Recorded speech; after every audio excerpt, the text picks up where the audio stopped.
Yo, yo, yo mga boss. So ayun, gusto ko lang i-share sa inyo yung napakagandang laban namin sa Gel Esports.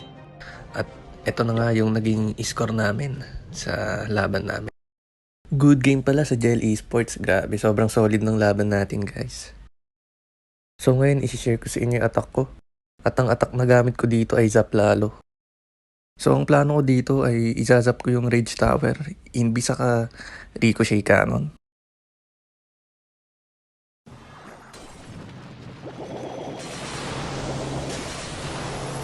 Sadly, pero hindi ko nakuha yung Ricochet Cannon. Pero okay lang yan, hindi pa naman end of the world dahil dyan. So, ang plano ko, yung king papupuntahin ko sa town hall. Tapos yung queen papupuntahin ko doon sa may multi-archer tower.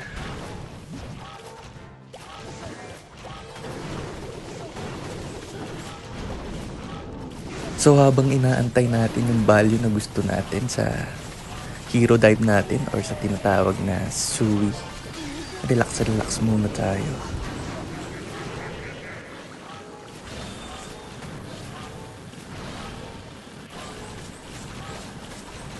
At nung nakita ko na yung pating na gusto ko sa lalo ko, ay nagsimula na ako agad. Alam niyo naman laging issue yung oras kapag umahatak tayo.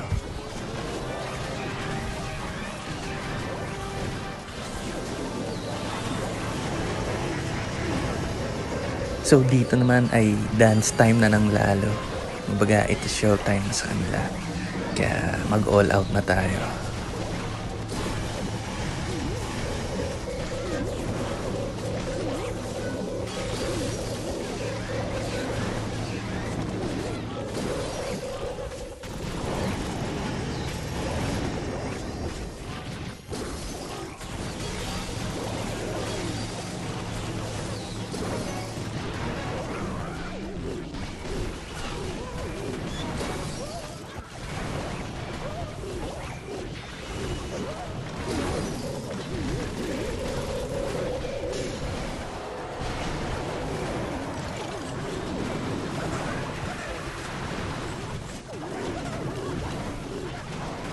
Dito naman ay hindi ko ini-expect na mauubos ang lalo ko pagdating ng late game.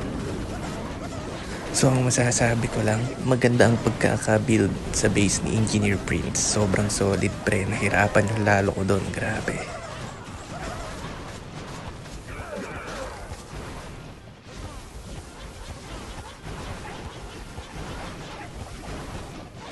At ito na nga, nakachamba tayo sa tournament attack natin. At kung nag-enjoy kayo sa attack na to at natapos na tong bid na to, huwag kalimutang mag-follow sa page ko at mag-subscribe sa YouTube channel ko. Sobrang laking tulong na sa akin nun guys, kaya thank you so much sa inyo. At ito na nga pala yung complete results ng laban namin sa DL Esports. So dito na nagtatapos ang video na ito. At ayun, salamat and bye-bye.